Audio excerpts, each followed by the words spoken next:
اور اس کے علاوہ ایک اکنامک فیلڈ میں بھی بہت کام ہو سکتا ہے، یہ ٹینجبل ہے. لیکن ساتھ ہی ساتھ پولیٹیکل کی جو وائسنگ ہے for the Kashmiri cause and Palestinian cause, وہ تو بہرحال چلتی رہنی چاہیے، کیونکہ وہ لوگ جو ہیں آپ کا انتظار کر رہے ہیں اور افغانستان کے عوام بھی اسی طریقے سے OIC کے منتظر ہیں. جی بالکل سے. اچھا، محمد اسامہ غازی نے بھی ہمیں جوائن کیا ہے، سینئر اینکر پرسن ترجیحکار ہیں. بہت شکریہ محمد اسامہ غازی صاحب آپ کے وقت کا بھی. اعزاز چودھری صاحب بھی ہمارے ساتھ ہیں. اسامہ، آج کا دن ایک بڑا اہم ہے دن، 23 مارچ. بظاہر تو ایسے لگتا ہے کہ شاید ایک دن ہے اور چھٹی سرکاری مل گئی ہے تو اس کے بعد کچھ نہیں ہے، لیکن آنے والی نسلیں جو ہیں، جو موجودہ اس وقت نوجوان ہیں، ان کو روشناس کروانا بڑا ضروری ہے کہ یہ دن جو ہے وہ قربانیوں کا دن ہے، یوم استقلال ہے، یہ عزم اور عہدہ کرنے کا دن ہے.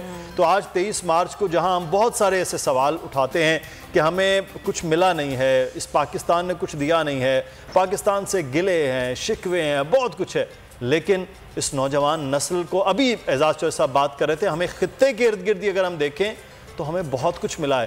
تو آج اس بات کو بھی عزم کرنا ہے کہ آج پاکستان کو کچھ دینے کا وقت ہے، پاکستان کے ساتھ چلنے کا وقت ہے اس وقت.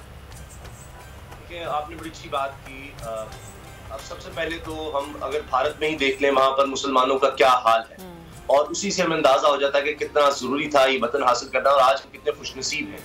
کیا بھارت کے مسلمان آزاد ہیں؟ مقبوضہ کشمیر میں جو کچھ ہو رہا ہے اس سے اندازہ ہوتا ہے کہ آزادی کتنی بڑی نعمت ہے.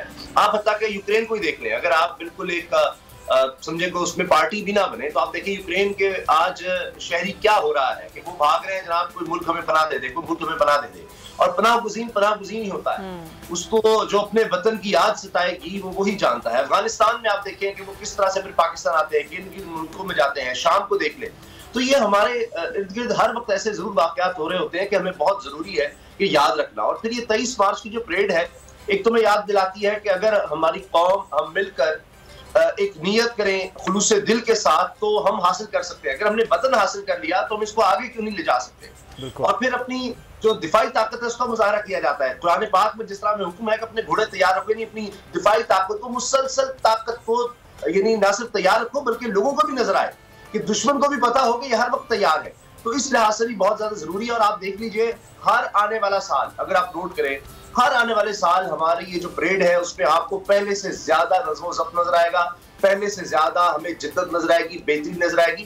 تو اس فیلڈ میں الحمدللہ اگر ہم دیکھیں ملک کے دفاع میں تو ہم الحمدللہ بہت آگے ہیں. ابھی OIC کی بات ہو رہی تھی تو آپ بڑے آرام سے یہ کہہ سکتے ہیں کہ اس وقت پوری دنیا میں، عالم اسلام میں پاکستانی فوج اور پاکستان کا دفاع یہ سب سے آگے ہے. صرف ایٹامک پاور ہی، اس کے علاوہ بھی اگر آپ دیکھ لیں جس طرح بھی J-10C کی بات ہو رہی ہے اس میں دیکھیں آپ تو الحمدللہ ہم آگے بڑھ گئے. تو اگر ہم اس فیلڈ میں آگے جا سکتے ہیں، مضبوط ہو سکتے ہیں، بہتر ہو سکتے ہیں، تو باقیوں میں بھی ہو سکتے ہیں. ہمیں ڈسپلن کی ضرورت ہے، متحد ہونے کی، ایک سوچ کی، اخلاص اور نیت کی ضرورت ہے.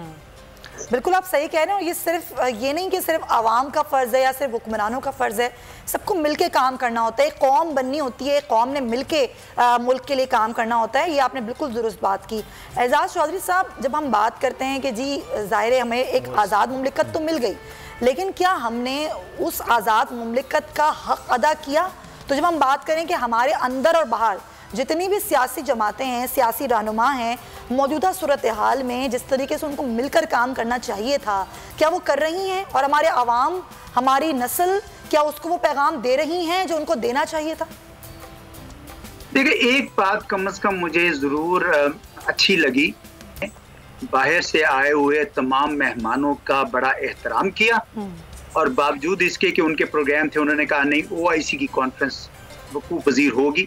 اور آپ نے دیکھا کہ تمام وفود آئے، حسب معمول آئے، اور الحمدللہ ایک اچھا کانفرنس ہوئی ہے، اچھی پریڈ ہوئی ہے. تو یہ تو ایک اچھی خبر ہے. اور لیکن یہ میں آپ کی بات سے اتفاق کرتا ہوں کہ ہمارے لیڈران کو اس بات کا احساس ہونا چاہیے کہ پاکستان کی قوم اسی وقت ترقی کر سکتی ہے جب وہ لوگ متحد ہوں گے، یا کم از کم اس حد تک اتفاق رکھیں گے کہ جہاں براہ راست قومی مفاد ہوں. جس طرح یہ کانفرنس تھی جس پہ وہ اکٹھے ہوئے، اس پہ کوئی سودا نہیں ہوگا. اچھا، دو میدانوں میں میں سمجھتا ہوں کہ بہت زیادہ ضرورت ہے ہمارے سیاسی رہنماؤں کو کام کرنے کی. ایک تو خارجہ محاذ ہے کیونکہ اس پہ ساروں کو اکٹھے ہونا چاہیے، اور دوسرا اقتصادی میدان ہے. میں یہ سمجھتا ہوں کہ جس ملک میں اقتصاد مضبوط ہوتی ہے اس کا وزن بڑھ جاتا ہے, دنیا اس کو سنجیدگی سے لیتی ہے, اور وہ اور اقتصادی میدان میں آپ ترقی اس وقت تک نہیں کر سکتے جب تک آپ کی پالیسیز میں کنسسٹنسی نہیں ہوگی. آپ کے اپنے باہر کے سرمایہ کار تو چھوڑیں, ملک کے سرمایہ کار بھی صرف اس صورت میں انویسٹ کریں گے پاکستان میں اگر ان کو نظر آئے گا کہ ہماری پالیسیوں میں تسلسل ہے. میں یہ سمجھتا ہوں کہ اس معاملے میں بھی ہمارے اگر لیڈران کر لیں تو ہمارے لیے sky is the limit, Pakistan بہت آگے جا سکتا ہے انشاءاللہ. ٹھیک ہے, بہت شکریہ آپ کا, بڑی اچھی آپ نے بات بھی کی اور آپ نے دعائی کلمات کہے, وہ بڑے اہم ہیں. اعزاز چودھری صاحب آپ کے وقت کا بہت شکریہ. اسامہ غازی ہمارے ساتھ. اسامہ, ظاہر ہے ہم تھوڑی تاریخ کی بات بھی کرتے ہیں جب ہم اپنے بچوں کو بتاتے ہیں کہ آج کوئی صرف چھٹی کا دن نہیں ہے کہ آپ نے بیٹھ کر چھٹی انجوائے کرنی ہے. آپ کو پتہ ہونا چاہیے کہ جب 23 مارچ کی بات ہوتی ہے تو یہ ایک بہت ہی تاریخی دن ہے. 1940 کو جو قرارداد منظور ہوئی, کہیں ہم نے یہ بھی پڑھا کہ یہ جو قرارداد تھی یہ اس سے پہلے پیش کی گئی تھی, اور 1940 سے پہلے 1938 میں بھی ایک قرارداد پیش کی گئی تھی, اور اس کے بعد پھر سارے جدوجہد ہے, اور 1940 کے بعد وہ 7 سال 6 سال کی جدوجہد. اس کے بعد جو ابھی کی صورتحال ہے موجودہ, اگر میں بات کروں, آپ کے بچے ہوں یا میرے بچے ہوں, کیا ان کے ذہن میں یہ چیز ہے کہ وہ سمجھ رہے ہیں اس چیز کو کہ یہ ملک, آزاد مملکت کتنی بڑی نعمت ہے, یہاں رہتے ہوئے جتنی مصائب اور تکلیفیں ہوں لیکن ہے تو ہمارا ملک ہی نا, اور ہمیں اس ملک میں رہنا ہے, اور نہ صرف رہ کے کام کرنا بلکہ اس کا نام بھی روشن کرنا ہے, کسی اور ملک میں نہیں جانا ہم نے. دیکھیے, جس طرح ہم اپنے بچوں کو پوئمز یا دیگر چیزیں مسلسل سکھا رہے ہوتے ہیں, آج ان کے پاس گیجٹس ہیں, جو جدید دنیا ہے, ہم نے تو بچپن میں وہ چیزیں نہیں دیکھی, موبائل اور دیگر ہیں. اسی طرح سے مسلسل بچوں کی تربیت کے لیے ظاہر والدین ہیں, اور اسکول آج تو آپ دیکھیں بچے 6 گھنٹے 7 گھنٹے تو اسکول میں گزارتے ہیں, تو ہمیں اسکولز میں بھی ان دنوں کی ضرورت ہے. تو الحمدللہ اگر میں اپنے دیکھوں تو مجھے یہ لگتا ہے کہ میری فیملی میں بچوں میں یہ رجحان ہے. میں خوش نصیب ہوں کہ میری والدہ ہیں, والدین ہیں, وہ آج بھی بچوں کو جناب صبح اٹھا کر کے چھٹی ہے تو کیا ہوا, اٹھو اسی وقت پر, اور سب کو جناب ٹی وی کے آگے بٹھایا ہوا ہے, اور سب جناب وہ پریڈ دیکھ رہے ہیں, اور یہ جہاز اور چھوٹے چھوٹے بچے, اور یہ دیکھیں جی ڈسپلن کتنا نظر آتا ہے. پھر ظاہر ہے وہ سنتے ہیں, وہ دیکھتے ہیں, تو ان چیزوں سے ان کی ایک بانڈنگ بنتی ہے. پھر ظاہر ہے وہ سوال پوچھتے ہیں کہ یہ پریڈ کیوں ہو رہی ہے, اچھا یہ ہم کس طرح آزاد ہوئے, کیوں آزاد ہوئے, کیوں ہم نے وطن حاصل کیا, ہمیں اپنا الگ گھر کیوں چاہیے تھا. تو پھر جب وہ جس سطح کا بچہ ہوتا ہے اس کے وہ جب جواب سنتا ہے, اسکولز میں آپ دیکھیے کہ اس حوالے سے تقریبات ہوتی ہیں, تو بچوں کو ان چیزوں کی سمجھ آتی ہے. تو وہ یہ ضرور ہے کہ جی 23 مارچ کا دن ہے کہ چھٹی اس لیے ہوتی ہے کہ جناب سب لوگ جو ہے وہ گھر میں بیٹھ کر اس چیز کو یاد کر سکیں, ٹیلی ویژن پر دیکھ سکیں, دیگر ڈسکشن کر سکیں, یا چلے خوشی کا دن منا سکیں. لیکن میرا خیال ہے کہ آگے مطلب 22 مارچ ہے, 24 مارچ ہے, ان دنوں میں اسکول میں ایسی تقریبات یا ایک پیریڈ رکھا جا سکتا ہے کہ جس میں ان چیزوں کو بتایا جائے کہ آپ نے پیرنٹس سے بھی پوچھے, تو تاکہ ہم پیرنٹس کو بھی تربیت کی ضرورت ہے, بچوں سے زیادہ ہمیں ضرورت ہے, ہمیں اس دن کو مسلسل یاد رکھنے کی ضرورت ہے. ہمارے والدین کو پھر بھی زیادہ یاد ہے کیونکہ انہوں نے اپنے پیرنٹس سے سنا, انہوں نے خود سنا کہ کس طرح سے بہت سے ایسے ہوں گے جو الحمدللہ جن کو تھوڑا بہت یاد ہوگا, یا اس وقت بہت چھوٹے ہوں گے یا اس کے بعد پیدا ہوئے, لیکن ان کی جو تربیت تھی اس میں مجھے لگتا ہے کہ زیادہ اس چیز کی تپش تھی, یادداشت تھی کہ کس طرح سے ہم وہاں سے آئے, یہاں سے تو کیا حالات ہوئے, ہمیں اس چیز کا اتنا احساس نہیں ہے. تو وہ مسلسل جس طرح ہے ہمیں وہ واقعات, وہ کہانیاں جو لوگ وہاں سے آئے تھے اپنے بزرگوں کا سنائے ایک دوسرے کو, تاکہ ہمیں اس چیز کی ویلیو ہو. دیکھیں نا, جب آپ ویلیو نہیں کریں گے, اگر آپ اللہ کی نعمت کا شکر ادا نہیں کریں گے تو اللہ تعالیٰ کو بھی اس سے خوشی نہیں ہوتی. جب آپ شکر کریں تو اس میں برکت آتی ہے. تو اسی انسان کے لیے آپ مجھے بتائیں اس سے بڑھ کر کچھ ہو سکتا ہے. میں آپ کو اپنے لوگوں کا بتاؤں کہ میری والدہ کی سہیلی, وہ ان کے والدین بھی یعنی وہ نیشنل ہو گئے تھے, وہ خود باہر کے نیشنل تھے, بچے نیشنل, وہ یہاں آئی تو ایسی کوئی بات ہوئی, بڑی تعریف کرنے لگی پاکستان کی اور بہت کچھ. تو میں نے کہا آنٹی آپ وہاں کی نیشنل, آپ کے بچے بھی, تو یہاں تو دیکھیں لوڈ شیڈنگ ہو رہی ہے, یہاں تو یہ مسئلہ ہے, ٹریفک آپ کہتی ہیں بہت برا حال ہے, فلاں ہے, یہ مسائل ہے, مہنگائی, جو بھی مسائل ہوتے ہیں عام طور پر. تو کہنے لگی کہ بیٹا نا یہ ہمارے مسائل اپنے تو ہیں, ہم اس کو اپنا تو کہہ سکتے ہیں, یہ میرا وطن ہے. آپ تو وہاں کی نیشنل کہتی ہیں ہم وہاں پھر بھی تیسرے درجے کے بھی نہیں ہے, کہتی آپ وہاں ہم اپنا کہہ سکتے ہیں. کیا وہ برطانیہ میں رہتے ہوئے بھی اس کو اون کرتے ہیں؟ یہ احساس جو ہے اسامہ غازی صاحب, یہ احساس ہونا بڑا ضروری ہے کہ یہ کس مشکل سے یہ وطن حاصل ہے, اور شکر ادا ہونا چاہیے اس آزادی کو لے کر. ہمیں مزید بھی بات کریں گے, مزید مہمان بھی ہمارے ساتھ ہوں گے, ہمارے ساتھ رہے گا. یہاں پر ایک چھوٹا سا بریک لیتے ہیں جی, بریک کے بعد واپس آئیں گے. پاکستان وجود میں آیا 1947 کو, 7 سال بعد, اور وہ جدوجہد اور وہ آزادی کی جدوجہد اور آج ہم ایک آزاد مملکت میں سانس لے رہے ہیں، یہ کتنی بڑی نعمت ہے، اور ہم نے اس ملک کا جو قرض تھا، جو حق تھا، کیا وہ ادا کیا ہے؟ کیا ہم وہ قائد اعظم کے افکار پر عمل کر رہے ہیں بحیثیت قوم؟ اس تمام تر صورتحال پر میں آج کے اس ٹرانسمیشن میں بات کر رہے ہیں۔ بالکل، اور ٹرانسمیشن میں کیونکہ OIC کا اجلاس بھی پاکستان میں جاری ہے، دوسرا دن ہے، اس سے متعلق بھی بات ہو رہی ہے۔ ہمیں جوائن کیا ہے اس وقت پاکستان کے سفیر جو جرمنی میں موجود ہیں ڈاکٹر محمد فیصل صاحب۔ بہت شکریہ ڈاکٹر صاحب آپ کے وقت کا، آپ نے ہمیں وقت دیا۔ اسامہ غازی بھی ہمارے ساتھ ہیں، سینئر اینکر پرسن۔ ڈاکٹر صاحب، ایک تو آپ کو یوم پاکستان بہت بہت مبارک ہو، دیار غیر میں آپ موجود ہیں، پاکستان کو ریپرزینٹ کر رہے ہیں، اور دوسرا پاکستان میں آپ جو دیکھ رہے ہیں ٹی وی سکرین پر بھی آپ تک رپورٹ آ رہی ہے، وہ بہت بڑا ایونٹ ہے جو OIC سے متعلق ہے، تو کیسا آج کا دن لگ رہا ہے کہ پاکستان میں ایک طویل عرصے کے بعد ایک بہت بڑا انٹرنیشنل ایونٹ ہے اور 23 مارچ سے بھی منسلک ہو گیا ہے، تو اس کو کیسے دیکھ رہے ہیں پاکستان کی خارجہ پالیسی کو جو آج ہم جو 74 سال کے بعد یہاں پر کھڑے ہوئے ہیں؟ جی بہت شکریہ، آپ نے دعوت دی۔ یہ ایک خاص دن ہے ہمارے لیے 23 مارچ کا، اور یہ تجدید وفا کا دن ہے۔ جو وعدے ہم نے اپنے ساتھ، ہمارے بزرگوں نے کیے اس ملک کے ساتھ، ان کو وفا کرنے کا دن ہے۔ بہت ساری چیزیں ہم حاصل کر سکے 70-75 سال کے سفر میں، بہت ساری رہ گئی ہیں۔ ظاہر ہے کہ مکمل کامیابی جو ہے وہ ان جو چیزیں آپ نے حاصل کر لی ہیں انہیں زیادہ کرنے سے حاصل ہوتی۔ یہ جو OIC کی کاؤنسل آف فارن منسٹرز ہے، وزرائے خارجہ کی میٹنگ ہے، یہ لمبے عرصے بعد نہیں، کوئی 3 ماہ پہلے ہی دسمبر میں پاکستان نے کرائی تھی۔ وہ ایمرجنسی سیشن تھا اور یہ 3 کا سیشن ہے، تو یہ چیزیں ہوتی رہتی ہیں، ہمارا انٹریکشن رہتا ہے۔ کل جیسے آپ نے دیکھا ہے جو جموں کشمیر کا رابطہ گروپ ہے، اس کا بھی اجلاس ہوا، وزیر خارجہ نے اس میں بڑی سیر حاصل گفتگو کی، اس کی ایک قرارداد ہوتی ہے جو کہ انشاءاللہ آج شام کو اڈاپٹ کی جائے۔ ایک بڑا ایفیکٹو فورم ہے OIC کا، جس کی بہت سی کامیابیاں ہیں، جس میں سے ایک یہ اسلاموفوبیا کے دن کا ہے جو پرائم منسٹر صاحب نے انیشیٹ کیا، فارن منسٹر اس کو نیو یارک لے کر گئے، آج وہ آپ کے سامنے ایک دن کی صورت میں موجود ہے۔ یہی کامیابیاں انٹرنیشنل ادارے جو ہیں پیش کرتے ہیں، اور یہ ٹولز ہیں جس کو انٹیلیجنٹلی، ذہانت کے ساتھ آپ کے سفارتکاروں کو استعمال کرنا آنا چاہیے۔ یہ چیزیں ہیں جن کو استعمال کر کے آپ آگے بڑھ سکتے ہیں گلوبل ارینا میں، انٹرنیشنل پالیٹکس میں۔ تو میرا خیال میں ہم بڑے ایفیکٹو طریقے سے، وداؤٹ لمیٹڈ، ہمارے محدود وسائل ہیں، بہت سے چیلنجز ہیں، آپ مجھ سے بہتر جانتے ہیں، مگر وہ کوئی ریزن نہیں ہے کہ ان چیلنجز کی وجہ سے ان راستوں پر آگے نہ بڑھا جائے، یا یہ جو اس میں قدغنیں یا مشکلات آئیں گی ان کو اوورکم کر سکیں آپ۔ تو ہم یقیناً انہیں اوورکم کرنا ہے، اور میں بہت خوش ہوں اس بات پہ۔ اور فیصل صاحب، جس طریقے سے آپ نے خود بھی کہا کہ ہم بڑے اچھی طریقے سے اچھی سمت میں آگے بڑھ رہے ہیں، اسلاموفوبیا کے حوالے سے جس طرح بات کی گئی عالمی فورم پر، پھر آپ نے خود کہا کشمیر کے معاملے پر جس طریقے سے بات کی گئی، کل سعودی وزیر خارجہ کا کشمیر کے معاملے پر حمایت کا اعلان، ان چیزوں کو آپ کیسے دیکھتے ہیں؟ جی بالکل ہمارے ساتھ ہیں۔ ایک میں تصحیح اکثر کر دیتا ہوتا تھا بڑے دنوں بعد، یہ جموں اور کشمیر ہے، جموں کو نہ کیا، یہ صرف کشمیر کبھی نہیں ہے، یہ اسٹیٹ آف جموں اور کشمیر ہے، جس میں پاکستان سے الحاق کا سلسلہ تھا اور وہ ووٹ ہونا تھا اور سارا کچھ۔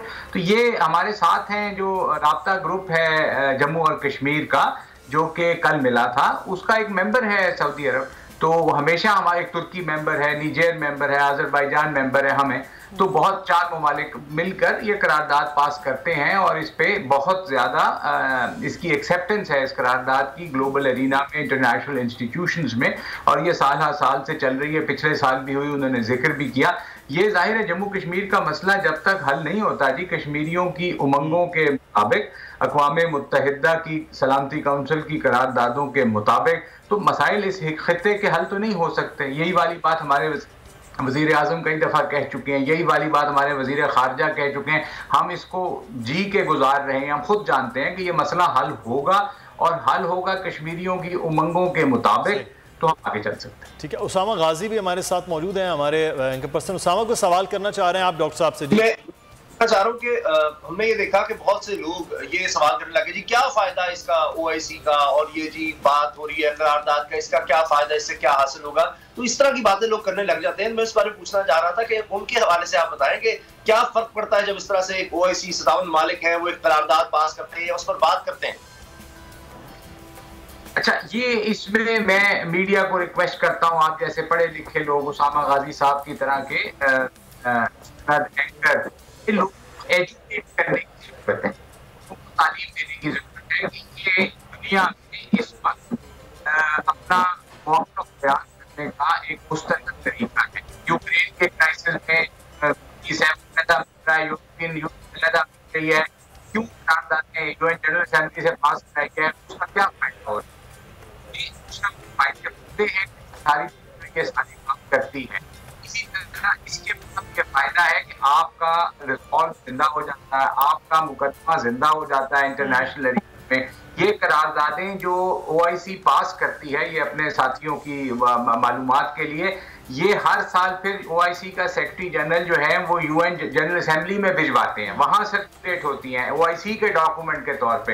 یعنی کہ جو موقف پاکستان کا ہے، جو آج انشاءاللہ او آئی سی جموں کشمیر پہ اڈاپٹ کر لے گی، ہر سال کرتی ہے، جو پھر وہ ہر سال ایز او آئی سی کی پوزیشن وہ یو این جنرل اسمبلی میں جاتا ہے. اس طرح اس کو بڑھاوا ملتا ہے کہ ہم کیا بات کر رہے ہیں، جو مشکلات اور ظلم مقبوضہ جموں کشمیر میں کشمیری ہمارے بھائی بہن فیس کر رہے ہیں، اور سال سے کر رہے ہیں. 5 اگست کے بعد تو بہت زیادہ ہو گیا، مگر وہ لڑ رہے ہیں. تو اب یہ والی لڑائی جو ہے اس کو دنیا میں کیسے سامنے لے کر آنا ہے کہ یہ مشکلات کیا ہیں اور نکلنے کے راستے کیا ہیں. راستہ تو موجود ہے، سلامتی کونسل کی قراردادیں، مگر جتنا آپ اس کو پاپولیٹ کریں گے، جتنا آپ اس کو پاپولر کریں گے، اتنا پھر اس میں آپ کو سپورٹ ملنے کے امکانات بڑھتے جاتے ہیں. اچھا ڈاکٹر صاحب، ایک سوال میرا یہاں پر ہے، آپ یورپ کے بڑے ایک اہم ملک میں ہیں، اقتصادی طور پر جو ممالک مضبوط ہیں ان کی سے اور طرح سے ہے پوری دنیا میں.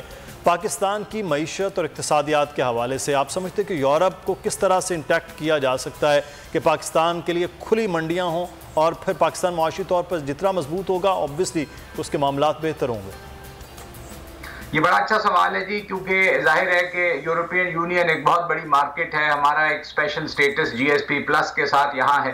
ہماری زیادہ جو یہاں ایکسپورٹس ہوتی ہیں وہ کپڑا اور اس کاٹن اور کاٹن پروڈکٹس اور ان چیزوں پہ ہوتی ہیں، چادریں، سب چیزیں جو ہیں. اس کے علاوہ سپورٹس کی چیزیں بھی یہاں آتی ہیں. ہماری جو مختصر جو بہت حصہ ہے وہ بہت نہ ہونے کے برابر ہے، وہ ٹیکنالوجی اور یہ جو ٹیکنیکل نئی انوویشن، کمپیوٹر، آئی ٹی میں کچھ اب یہاں ہم اگر فوکس کریں، آپ کو اس کا فوکس انورڈ ہونا چاہیے. اگین یہ بہت ضروری ہے.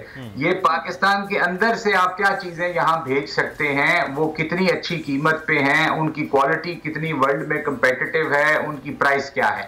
یہ اتنی بڑی سادہ سی بات ہے. کوئی آپ جس طرح مارکیٹ جائیں گے تو آپ کو کوئی ناپسند بھی دکاندار ہوگا تو اگر چیز سستی بیچ رہا ہے، اچھی، آپ لے لیں گے اس سے. آپ کا ذاتی جھگڑا تو نہیں ہے. اسی طرح یہ جو آپ کا یہاں پہ یورپین یونین میں اگر آپ کی چیز اچھی ہے، کوالٹی اچھی ہے، چیز سستی ہے، تو یقیناً لے لیں گے. وہ کسی اور جو ان کو شاید پولیٹیکلی پسند بھی ہو. یہ بہت ضروری ہے کہ دنیا اقتصادیات کو، معیشت کو اور پالیٹکس کو علیحدہ رکھتی ہے. بالکل. ہم تھوڑا سا اس کو آپس میں مکس، تھوڑے جذباتی لوگ ہیں شاید ساؤتھ ایشیا کے، تو اس کو لنک کر جاتے ہیں. اگر آپ کے پاس، آپ یہاں سے کوئی ٹیکنالوجیکل انوویشن لیتے ہیں، آپ سستی اچھی گاڑی بنا رہے ہیں، آپ سستا اچھا جہاز بنا رہے ہیں، آپ اپنے لوگوں کو ایجوکیٹ کر رہے ہیں، جتنا اچھا کر رہے ہیں اتنی آپ کی سپیس نہ صرف یورپ، ساری دنیا میں بڑھے. بالکل آپ صحیح کہہ رہے ہیں ڈاکٹر محمد فیصل صاحب، بہت شکریہ آپ کا. اسامہ غازی بھی ہمارے ساتھ موجود تھے. اور اصل جو بات ظاہر ٹرانسمیشن کے اگلے حصے میں کریں گے کہ جب ہم اپنے ملک کی دیگر جو صورتحال ہے اس پر بات کرتے ہیں، چاہے وہ سیاسی عدم استحکام ہو، چاہے وہ معیشت کا ڈھانچہ ہو، تعلیم اور صحت کے مسائل ہوں، یا پھر بجٹ میں خسارہ، ان سارے معاملات کو ہم بہتری کی طرف کیسے لے کے جا سکتے ہیں. اس بریک کے بعد مدثر، اور جس طرح کشمیر کے حوالے سے اب بات کی جا رہی ہے اور جس طریقے سے عالمی فورم پر اسلاموفوبیا کے حوالے سے بات کی جا رہی ہے، شاید اس سے پہلے اتنے مؤثر انداز سے نہیں کی گئی ہے. اور ظاہر ہے نہ صرف کشمیر، فلسطین، افغانستان اور اسلاموفوبیا، اسلام کو شدت پسند سے جوڑنا ہے، وہ تمام موضوعات ہیں جن پر ایک یکساں موقف ہونا چاہیے تمام اسلامی ممالک کا. اب ہمیں نئے پینلسٹ جوائن کر چکے ہیں اس ٹرانسمیشن کے حصے میں. عبدالباسط صاحب ہمیں جوائن کر رہے ہیں، سابق سفیر ہیں، ان کو ہم ویلکم کہیں گے.